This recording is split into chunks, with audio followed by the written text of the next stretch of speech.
Old புக்கில் இன்னொரு topic கொடுத்துருக்காங்க, எங்கள் தமிழ். இதை பார்க்கலாம். இனிமை தமிழ் மொழி எமது, எமக்கு இன்பம் தரும்படி வாய்த்த நல்ல அமுது.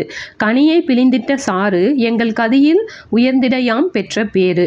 தனிமை சுவையுள்ள சொல்லை, எங்கள் தமிழெனும் வேறெங்கும் யான் கண்டதில்லை. நனியுண்டு நனியுண்டு காதல், தமிழ் நாட்டினருக்கு யாவருக்குமே தமிழ் மீதில். தமிழ் எங்கள் உயிர் என்பதாலே, வெல்லும் தரமுண்டு தமிழருக்கும் புவி மேலே. தமிழ் எனில் எம் உயிர் பொருளாம், இன்பத் தமிழ்க்கென்று மேல் தமிழ் நாடெங்கும் இருளாம். தமிழுண்டு தமிழ் மக்களுண்டு, இன்பத் தமிழுக்கு நாளும் செய்வோம் நல்ல தொண்டு. தமிழென்று தோள் தட்டி ஆடு, நல்ல தமிழ் வெல்க வெல்க என்றே தினம் பாடு. இதில் கதி அப்படின்னா துணை அப்படின்னு அர்த்தம், பேருனா செல்வம், நனினா மிகுதி, தரம்னா தகுதி, புவினா உலகம்.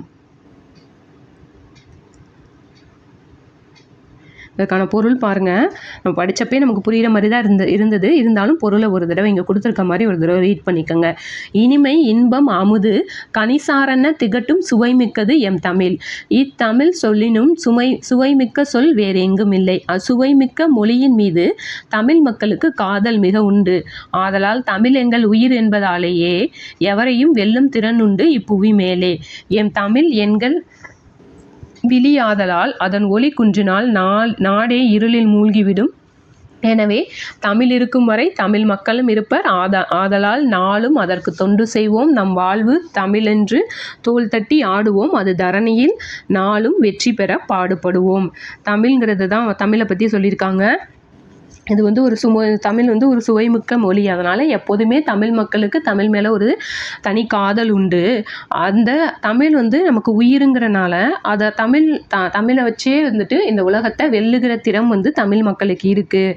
அது வந்து தமிழ் நமக்கு வந்து விழி போன்றது. அதோட ஒளி கொன்றுருச்சுன்னா இந்த நாட்டில் வந்துட்டு இருள் சூழ்ந்துடும். அதனால் தமிழ் இருக்கும் வரைக்கும் தமிழ் மக்களும் இருப்பாங்க. அந்த தமிழை உலகம் முழுவதும் வந்துட்டு பெருமை செய்கிற அளவுக்கு தமிழை போற்றி வளர்ப்பாங்க அப்படின்னு வந்து சொல்லியிருக்காரு. அவரோட அப்பா அம்மா பேர் கொடுத்துருக்காங்க பாருங்கள், கனகசபை லக்குமி அம்மையால். இவருக்கு வந்துட்டு தமிழ், ஃப்ரெஞ்சு, ஆங்கிலம் இந்த மொழிகள்லாம் புலமை மிக்கவர். ஏன்னா பாண்டிச்சேரியில் தான் பிறந்தார் இல்லையா. ஸோ அவருக்கு வந்துட்டு ஃப்ரெஞ்சும் தெரிஞ்சிருக்கு, ஆங்கில மொழியும் தெரிஞ்சிருக்கு. இதை பார்த்துக்கோங்க. அடுத்து அவரோட காலம் பார்த்தோம்ல, 29/4/1891 21/4/1964 வரைக்கும். இதுவும் பாரதிதாசன் கவிதைகள் அப்படிங்கிற தொகுப்புலேருந்து எங்கள் தமிழ் அப்படிங்கிறதுலேருந்து கொடுத்துருக்காங்க. தமிழ் எங்கள் டேஷ்ன்னு கொடுத்துருக்காங்க. இந்த பாடலில் தமிழ் எங்கள் என்னன்னு சொல்லியிருந்தாங்க, தமிழ் எங்கள் உயிர் என்பதால். தமிழ் எங்கள் உயிர் அப்படின்னு வந்து சொல்லியிருக்காரு. அடுத்து இன்ப தமிழுக்கும் நாளும் செய்வோம் நல்ல தொண்டுன்னு சொல்லியிருப்பார் இல்லையா, அந்த பாடல் வரியில் இருக்கும். ஸோ இந்த மாதிரி வர்றப்ப நீங்கள் போயிட்டு ஒரு தடவை அங்கே பார்த்துருங்க. அப்போ தான் உங்களுக்கு மறக்காமல் இருக்கும். தமிழுக்கு நாளும் செய்வோம் நல்ல தொண்டு. ஸோ அதை தான் இங்கே கேட்டிருக்காங்க. அடுத்து கதினா, இங்கே பொருளில் பார்த்தோம்ல, கதினா துணை அப்படின்னு அர்த்தம். பேருனா செல்வம், நனினா மிகுதி. சாரி,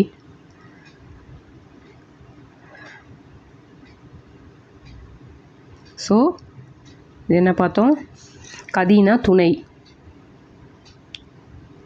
பேருனா செல்வம், நனினா மிகுதி. அடுத்து இது என்னது, அடுத்து விழுதும் வேரும். துலாம் போல் வளர்கிளைக்கு விழுது தூண்கள் ஆளினை சுற்றி நிற்கும் அருந்திரள் மறவர். வேரோ வாளினை தரையில் வீழ்த்தி மண்டிய பாம்பின் கூட்டம், நீலவான் மறைக்கும் ஆள்தான் ஒற்றைக்கால் நெடிய பந்தல். இது பார்த்தீங்கன்னா தூளம் போல் வளர்ந்துள்ள ஆலம் கிளைக்கு விழுதுகள் வந்து தூண் மாதிரி இருக்காம். அதாவது அந்த ஆலமரத்து கிளைகள் இருக்கு இல்லையா, அதை பற்றி தான் இந்த பாடலில் சொல்லியிருக்காரு. அந்த ஆலமரத்தோட விழுதுகள் இருக்குல்ல, அது வந்துட்டு அதுக்கு அந்த மரத்துக்கு தூண் மாதிரி சுற்றி இருக்குதான். அந்த தூண்கள்லாம் பார்த்தா அந்த ஆலமரத்தில் இருக்கிற வீரர்கள் மாதிரி காட்சி அளிக்குதான். அங்கே கீழே ஓடி இருக்கும் இல்லையா, தரையில் ஓடி இருக்கும்ல அந்த வேர்கள், அதெல்லாம் பார்த்தா வாளை ஊன்றி தோன்றும் பாம்பு கூட்டம் மாதிரி இருக்கான். அதே மாதிரி வானை மறைக்கும் ஆலமரம் ஒற்றை காலுடன் விரிந்து பறந்த பந்தல் மாதிரி இருக்கு அப்படின்னு வந்து சொல்லியிருக்காரு. இதுல திரள் அப்படின்னா வலிமை, மறவர்னா வீரர். அந்த ஆலம் கிளை வந்து தூண்களா சொல்றாரு. அந்த தூண்களை சுற்றி நிற்கும் அந்த கிளை அது தொடர்ச்சியா இருக்கும் இல்லையா, அந்த ஆலமரத்தை பார்த்தா வீரர்கள் சுற்றி நிற்கிற மாதிரி காட்சி அளிக்குதான். அந்த வேர்கள்லாம் வந்து பாம்பு கூட்டம் மாதிரி இருக்கு அப்படின்னு வந்து சொல்லியிருக்காரு. இவரோட நூல்கள் தான் கொடுத்துருக்காங்க. பாண்டியன் பரிசு, குடும்ப விளக்கு, இருண்ட வீடு, அழகின் சிறப்பு, கண்ணகி புரட்சி காப்பியம், குறிஞ்சி திட்டு, தமிழ் இயக்கம். குறிஞ்சி திட்டு பாருங்கள். இதே இது நம்ம இன்னொன்று 10th புக்லையா, நியூ 10th புக்கில் வந்துட்டு நான் பார்த்த சாரதி எழுதுனது என்ன பார்த்தா குறிஞ்சி மலரா. ஸோ குழப்பிக்காதீங்க. குறிஞ்சி திட்டு அப்படிங்கிறது பாரதிதாசன் எழுதுனது. தமிழ் இயக்கம் இதெல்லாம் வந்துட்டு இவரோட நூல். இந்த பாடல் வந்துட்டு அழகின் சிரிப்பு அப்படிங்கிற நூல்லேருந்து விழுதும் வேறுங்கிற தலைப்பிலிருந்து கொடுத்துருக்காங்க இந்த பாடல். இந்த பாடலே வந்து உங்களுக்கு கொஞ்சம் டிஃப்ரெண்ட்டாக இருக்கும். இந்த வரிகள் கொடுத்தா நீங்கள் ஈஸியாக கண்டுபிடிச்சிடலாம். தூளம் போல் வளர்க்கிளைக்கு விழுதுகள் தூண்கள். அந்த விழுதுகள் வந்து தூண் மாதிரி இருக்குங்கிறாங்க. ஆளினை சுற்றி நிற்கும் அறிந்திரல் மறவர். அந்த ஆலமரத்தை சுற்றி அந்த தூண்கள் இருக்கிறதெல்லாம் அந்த விழுதுகள் இருக்கு இல்லையா, அதெல்லாம் பார்த்தா மறவர் வீரர்கள் மாதிரி இருக்கான். வாளினை தரையில் வீழ்த்தி மண்டிய பாம்பின் கூட்டம். கீழே இருக்க அந்த வேர்கள்லாம் பாம்பின் கூட்டம் மாதிரி இருக்குது. நீலவான் மறைக்கும் ஆள்தான் ஒற்றைக்கால் நெடிய பந்தல். அந்த ஆலமரத்தை பார்த்தாலே பந்தல் மாதிரி இருக்குது அப்படின்னு வந்து சொல்லியிருக்காரு.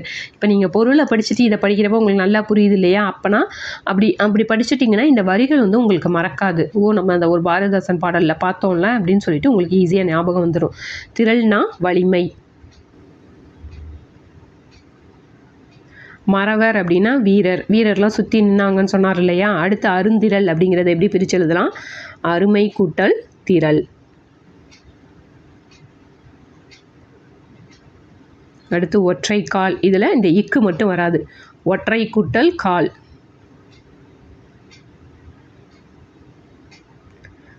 அடுத்து அழகின் சிறப்புங்கிற நூலை எழுதினது பாரதிதாசன். பாரதிதாசனோட இயற்பெயர் என்னது, கனக சுப்புரத்தினம். அவர் பிறந்த ஊர் பாண்டிச்சேரி. அடுத்து தமிழ் வளர்ச்சி அப்படிங்கிற ஒரு தலைப்பில் கொடுத்துருக்காங்க. எளிய நடையில் தமிழ் நூல்கள் எளிதிடவும் வேண்டும், இலக்கண நூல் புதிதாக ஏற்றுதலும் வேண்டும், வெளியுலகில் சிந்தனையில் புதிதாக விளைந்துள்ள எவற்றினுக்கும் பெயரெல்லாம் கண்டு தெளிவுறுத்தும் படங்களோடு சுவடியெல்லாம் செய்து செந்தமிழை செழுந்தமிழாய் செய்வதும் வேண்டும், எளிமையினால் ஒரு தமிழன் படிப்பில்லை என்றால் இங்குள்ள எல்லோரும் நாணிடவும் வேண்டும், உலகியலின் அடங்கலுக்கு துறைதோறும் நூட்கள் ஒருத்தர் தயை இல்லாமல் ஊரறியும் தமிழில் சலசலவென எவ்விடத்தும் பாய்ச்சிட வேண்டும், தமிழொலியை மதங்களிலே சாய்க்காமை வேண்டும், இலவச நூற்கழகங்கள் எவ்விடத்தும் வேண்டும், எங்கள் தமிழ் உயர்வென்று நாம் சொல்லி தலைமுறைகள் பல கழித்தோம், குறைகளை களைந்தோம் இல்லை, தகாய தமிழை தாப்பிப்போம் வாரீர். இதை படிக்கிறப்பயே நமக்கு வந்து புரியுது இல்லையா. அதுக்கான பொருள் கொடுத்துருக்காங்க பாருங்கள். தமிழ் நூல்களை எளிய நடையில் எழுதணும், இலக்கண நூல்களை வந்து புதுசாக எழுதணும், உலகில் இருக்க பல ஆய்வு சிந்தனைகளையும் தமிழ் படுத்தி அதுவும் இல்லாமல் விளக்க படங்களோட நூல்களாக வந்துட்டு கொடுக்கணும். அதே மாதிரி செந்தமிழை செழுந்தமிழாக வந்து சிறக்க செய்யணும். வறுமையில் தமிழன் ஒருத்தன் வந்துட்டு வறுமையில் படிக்க முடியாமல் இருக்கிறன்னா அதை நினச்சி நம்ம வந்து வெட்கப்படணும். அதாவது எல்லாருக்கும் கல்வி வேணும் அப்படிங்கிறது தான் இது சொல்லியிருக்காரு. வறுமையினால் தமிழன் ஒருவன் வந்து படிக்காமல் இருக்கான் அப்படின்னா அதை நினச்சி நம்ம வெட்கப்படணும். பல்வேறு துறைகளில் நூல்களை பிறர் துணையின்றி எல்லோரும் படித்தறிந்து கொள்ளும் வகையில் தமிழில் வெளியிடல் வேண்டும். அதாவது நிறைய நூல்களை, பல்வேறு துறை சார்ந்த நூல்களை தமிழ் மொழியில் மொழிபெயர்த்து வெளியிடணும் அப்படிங்கிறாரு. தமிழ் அறிவை வந்துட்டு மதங்களுக்குள்ளே அடக்கக்கூடாது. அதே மாதிரி இலவச நூல் நிலையங்களை வந்துட்டு ஒவ்வொரு ஊர்லேயும் வந்து இந்த இலவச நூல் நிலையங்கள், அதாவது நூலகங்களை வந்துட்டு எல்லா ஊர்லேயும் உருவாக்கணும் அப்படின்னு சொல்லியிருக்காரு. தமிழின் பெருமைகளை சொல்லிட்டே நம்ம காலத்தை கழிச்சிட்டோம், அதில் இருக்கிற குறைகளை நீக்கி புதுமைகளை படைக்கணும் அப்படின்னு வந்து சொல்லியிருக்காரு. உலகின் ஒளிமிக்க மொழியாக தமிழை வளர்ப்போம் வாரீர். அதில் நம்ம இவ்வளோ நாளாக வந்துட்டு தமிழ் பெருமையுடைய மொழி தான், ஆனால் தமிழோட பெருமையை மட்டும் நம்ம பேசிகிட்டு இருக்க முடியாது. அதில் இருக்க குறைகளை நீக்கிட்டு புதிய நூல்களை படைக்கணும், உலகிலே வந்து ஒளிமிக்க மொழியாக வந்து தமிழை உருவாக்கணும் அப்படின்னு வந்து சொல்லியிருக்காரு. தெளிவுறுத்தும் அப்படின்னா விளக்கமாக காட்டும், சுவடினா நூல், எளிமைனா வறுமை, நானிடமும் அப்படின்னா வெக்கப்படவும், உலகின் அடங்கலுக்கும்னா வாழ்வியல் முழுமைக்கும், தகத்தகாய அப்படின்னா ஒளி மிகுந்த, அதாவது சிறப்பு மிகுந்த என்னும் பொருளில் புதிய சொல்லாக்கத்தை கவிஞர் வந்து பயன்படுத்தியிருக்காரு. அது என்னது? தகத்தகாய அப்படின்னா ஒளி மிகுந்த, தகக்குதுன்னு சொல்லுவோம் இல்லையா, அதை தான் வந்துட்டு அவர் வந்து இந்த உருவாக்கி அதை வந்து சொல்லியிருந்திருக்காரு. இப்போ தகத்தகாய அப்படின்னா ஒளி மிகுந்த, சிறப்பு மிகுந்த பொருளின் புதிய சொல்லாக்கத்தை வந்து கவிஞர் வந்து கொடுத்துருக்காரு. ஸோ இந்த சொல்ல நல்லா பார்த்துக்கோங்க. தகத்தாயனா ஒளி மிகுந்த, சாய்க்காமைனா அழிக்காமை, நூற்கழகங்கள்னா நூலகங்கள், கலைந்தோம்னா நீக்கினோம், தாப்பிப்போம்னா நிலை நிறுத்துவோம். இதுவும் டிஃப்ரெண்ட்டாக இருக்குது பாருங்கள். தாப்பிப்போம் அப்படின்னா நிலை நிறுத்துவோம் அப்படின்னு வந்து அர்த்தம். இலக்கண குறிப்பு பாருங்கள். புதிது புதிது சொல்லி சொல்லி, இது பார்த்திங்கன்னா அடுக்கு தொடர் பார்த்திங்கன்னா ரெண்டு தடவை வரும். அதே இது இரட்டை கிளவி வந்துட்டு சலசலவென, மடமடவென அந்த மாதிரி வர்றது தான் வந்துட்டு இரட்டை கிளவி. அடுத்து செந்தமிழ் அப்படிங்கிறது, இதை பிரித்தோன்னா மையின் வரும், அதுதான் பண்பு தொகை. இல்லை ஒரு விஷயத்தோட பண்பையோ, இப்போ அது வட்டமாக இருக்குது, அழகாக இருக்குது, அந்த மாதிரி பண்பை சொல்கிறது பண்பு தொகை. அதே மாதிரி இந்த சொல்ல பிரித்தோம்னா எப்படி பிரித்து எழுதுவோம்? செம்மை கூட்டல் தமிழ்னா எழுதுவோம் இல்லையா, அப்படி வந்துச்சுன்னா அது வந்து பண்பு தொகை. அடுத்து சலசலவென அப்படின்னா அது வந்து இரட்டை கிளவி. அடுத்து பகுபத உறுப்பிலக்கணம். கலித்தோம் அப்படின்னா களி கூட்டல் இத் கூட்டல் ஓம். இதில் களிங்கிறது பகுதி, இத்து வந்து சந்தி, இத்து வந்து இறந்த கால இடைநிலை, ஓம் அப்படிங்கிறது தன்மை பன்மை வினைமுற்று வெகுதி. கலைந்தோம் அப்படின்னா கலை கூட்டல் இத்து கூட்டல் ஓம். இதில் கலை அப்படிங்கிறது பகுதி, இந்த ஃபஸ்ட்டு வருது இல்லையா, இந்த இத்து வந்து சந்தி, இந்த இத்து வந்து இந்தா மாறி இருக்குல்ல, இது வந்து விகாரம். அடுத்து இந்த இத்து வந்துட்டு இறந்த கால இடைநிலை, ஓம் அப்படிங்கிறது தன்மை பன்மை வினைமுற்று வெகுதி. பிரித்தெழுத கொடுத்துருக்காங்க பாருங்கள். வெளியுலகில் அப்படிங்கிறது வெளி கூட்டல் உலகில், செந்தமிழ் அப்படிங்கிறது செம்மை கூட்டல் தமிழ். இப்போ தான் சொன்னேன் இல்லையா, பிரித்தா அந்த மையின் வர்றது தான் பண்பு தொகை. ஊரறியும், ஊர் கூட்டல் அறியும். எவ்விடம், இது மாதிரி தான் தப்பு பண்ணுவீங்க, நல்லா பார்த்துக்கோங்க. எவ்விடம் அப்படிங்கிறத ஏ கூட்டல் இடம் அப்படின்னு சொல்லிட்டு பிரிக்கலாம். இதில் இவரோட காலம், அவரோட பெற்றோர் பெயர் எல்லாமே நம்ம பார்த்துட்டோம்.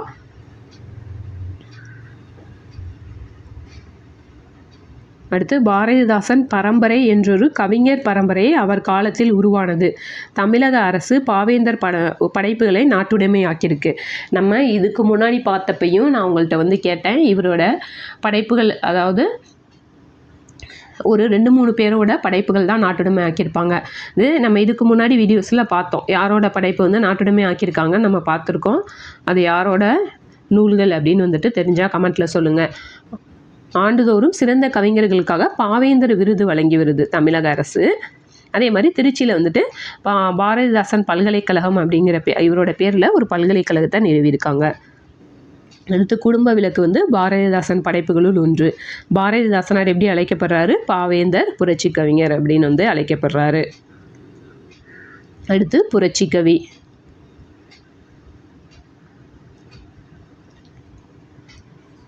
மக்களாட்சிக்கு முன்பு வரை நிர்வாகம், நீதி ஆகியவை அரசரிடமே குவிந்திருந்தன. இந்த நிலை சிறிது சிறிதாக மக்கள் புரட்சியால் மாற்றப்பட்டு தற்பொழுது மக்களாட்சி முறை பல்வேறு நாடுகளில் மலர்ந்துள்ளது. சுதந்திரம், சமத்துவம், சகோதரத்துவம் ஆகியன மக்களாட்சியின் அடிப்படை கூறுகள். மக்களாட்சி சிந்தனைகளை பரப்பியதில் இலக்கியத்திற்கும் பெரும் பங்கு உண்டு. அரசு என்பது மக்களுக்கானதே என்று காலந்தோறும் இலக்கிய வடிவங்களின் மூலம் கவிஞர்கள் வலியுறுத்தி வருகின்றனர். இதை பார்த்தீங்கன்னா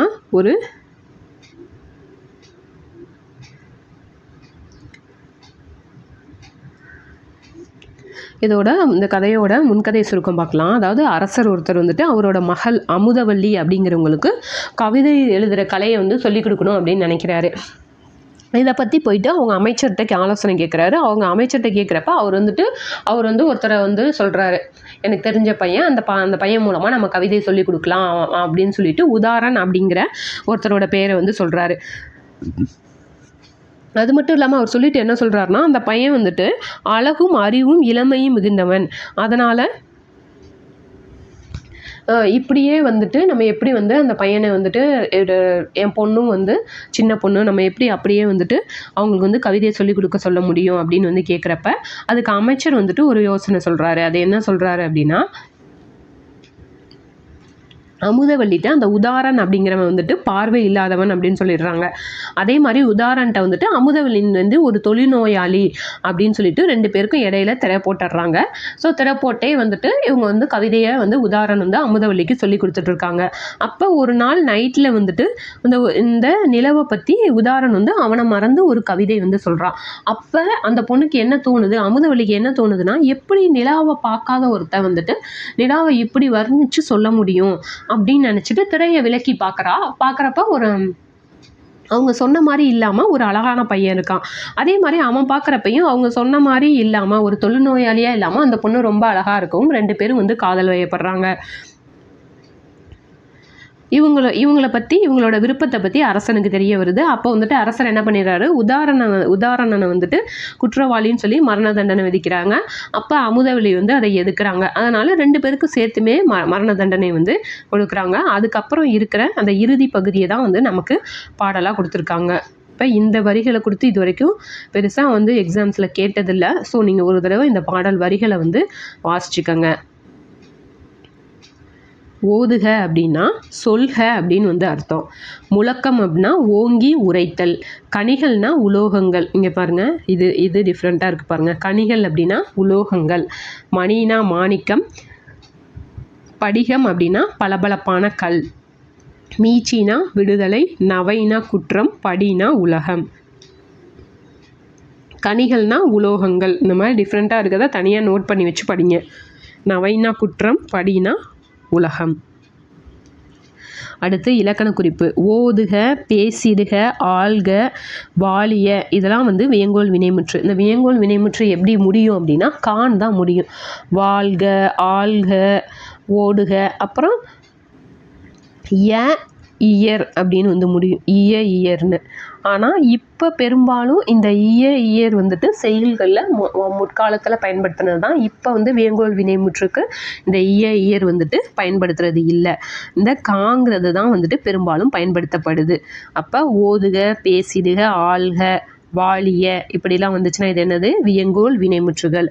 அடுத்து அலைக்கடல் அப்படின்னா வினைத்தொகை.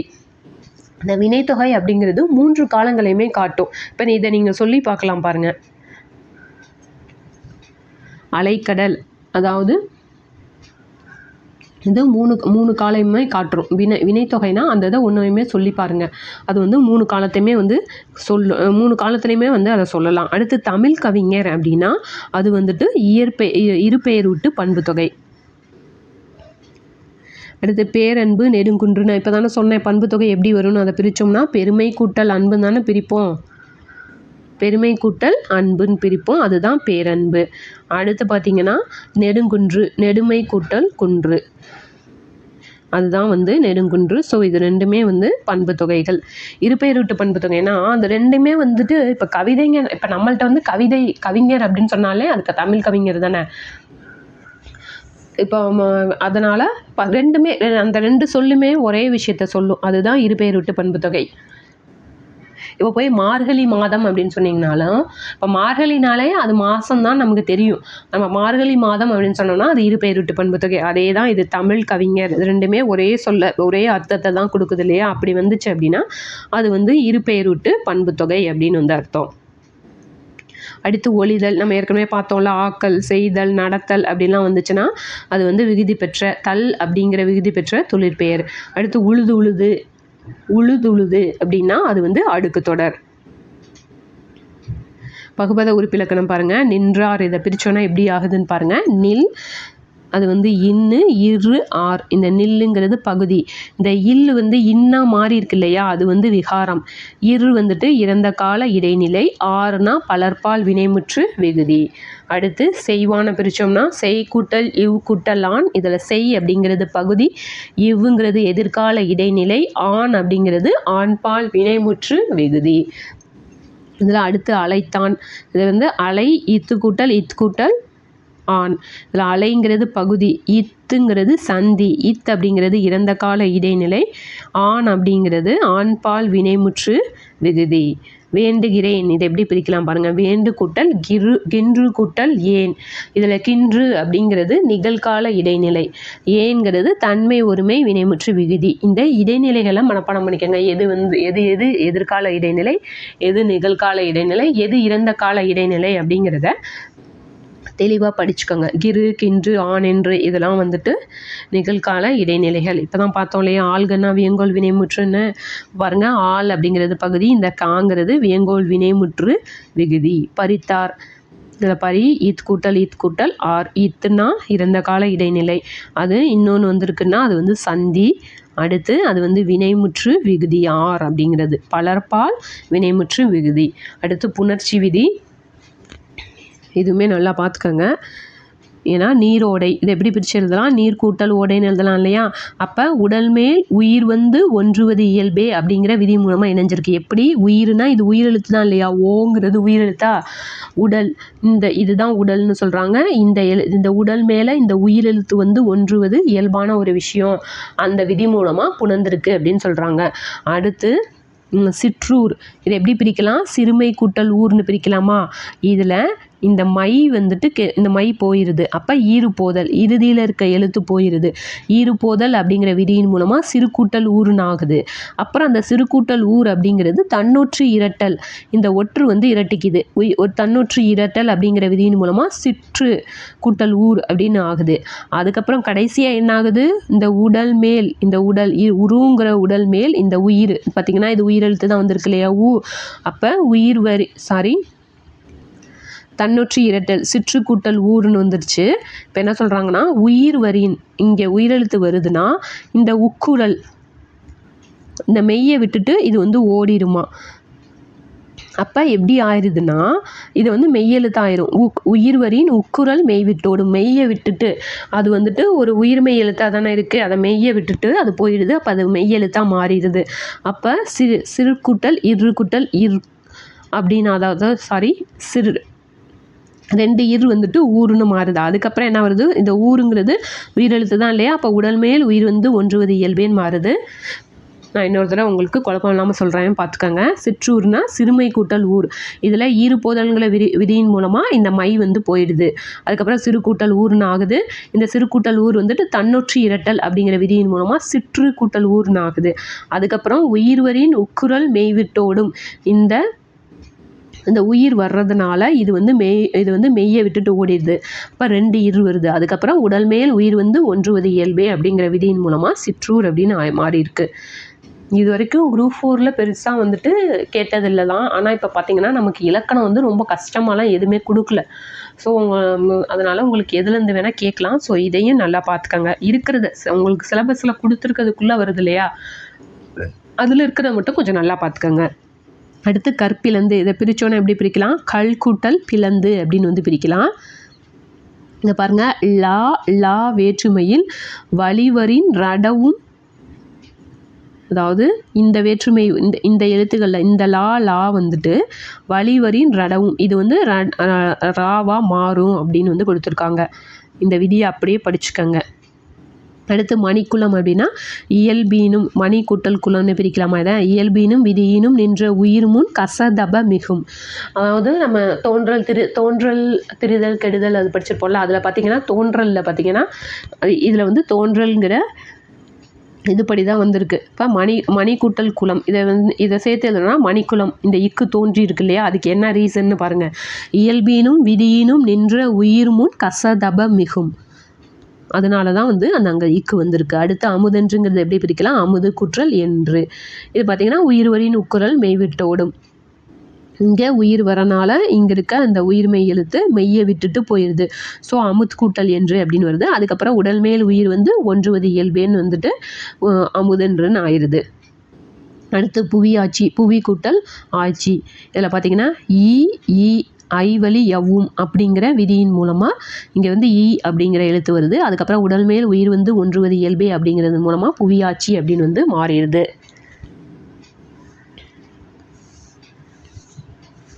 அடுத்து தெரிந்து கொள்வோன்னு ஒன்று கொடுத்துருக்காங்க பாருங்கள். ஒரு மூல மொழி பிரதியின் உள்ளடக்கத்தை அப்பிரதிக்கு இணையான இலக்கு மொழி பிரதியின் வழியாக வெளிப்படுத்துதல் தான் வந்து மொழிபெயர்ப்பு அப்படிங்கிறாங்க. மொழிபெயர்ப்புனா என்னன்னு கொடுத்துருக்காங்கன்னா, அதை பாருங்கள், உங்களுக்கு கொஞ்சம் புரியாத மாதிரி இருக்கும். ஏன்னா இந்த டெஃபினேஷனை கொடுத்துட்டு இது எதோடதுன்னு கூட கேட்கலாம்.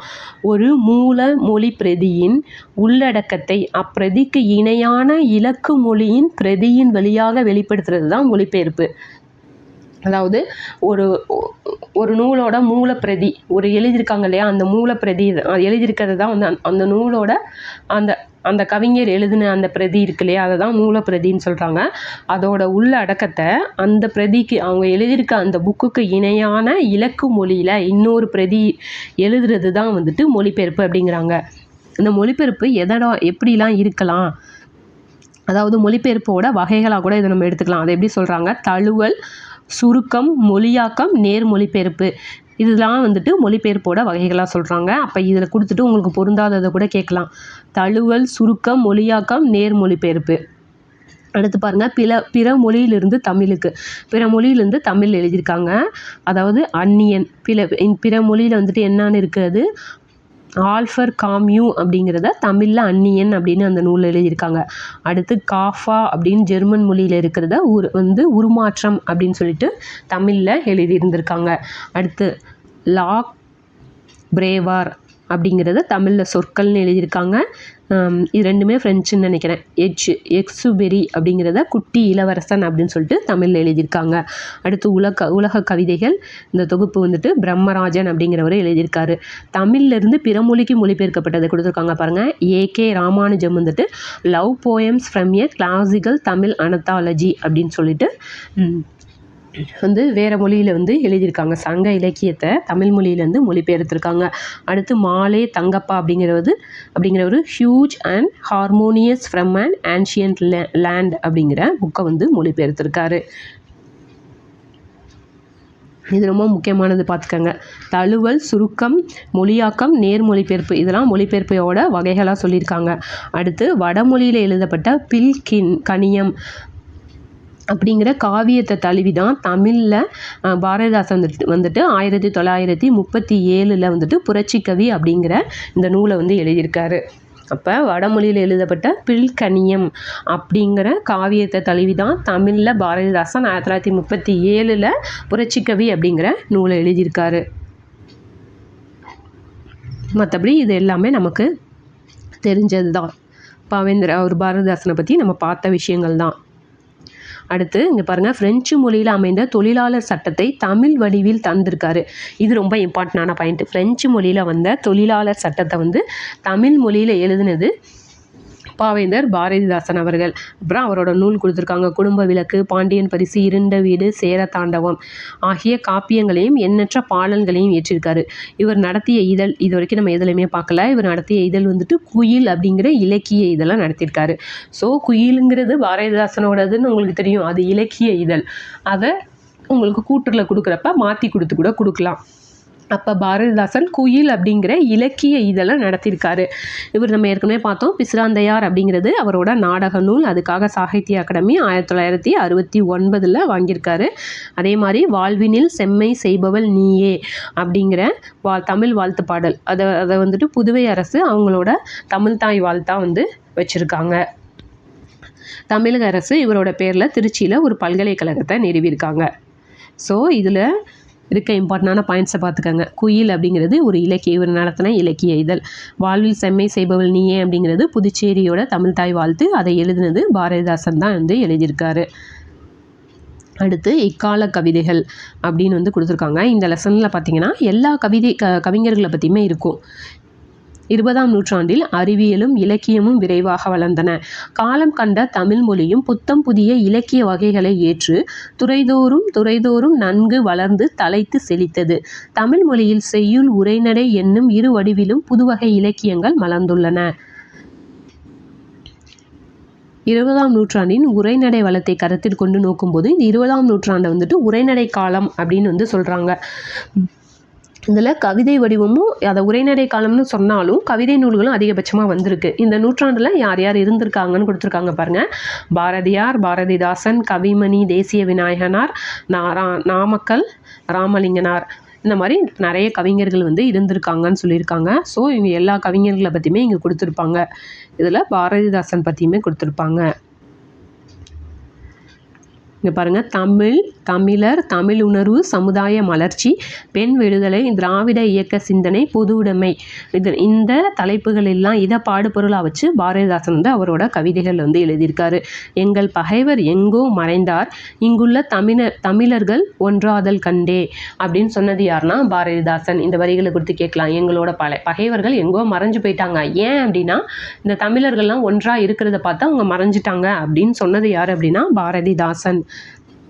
அடுத்து, எல்லாருக்கும் எல்லாம் என்று இருப்பதான இடம் நோக்கி நகர்கின்றது இந்த வையம், இல்லானும் அங்கில்லை பிறர் நலத்தை எனதென்று தனியொருவன் சொல்லான் அங்கே அப்படின்னு பொது உடைமையை பற்றியுமே எழுதியிருக்காரு. இந்த லெசனை சும்மா ஒரு தடவை ரீட் பண்ணிக்கோங்க. ஏன்னா இது ஒவ்வொருத்தரோட வரிகளும் கொடுத்துட்டுமே கேட்டிருக்காங்க.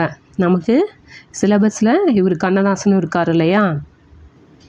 ஸோ ஒரு தடவை இந்த லெசனை ஃபுல்லாகவே வாசிச்சுக்கோங்க. எந்த வரிகள் யார் எழுதுனது அப்படின்னு ஒரு தட்டி வாசிச்சுக்கோங்க.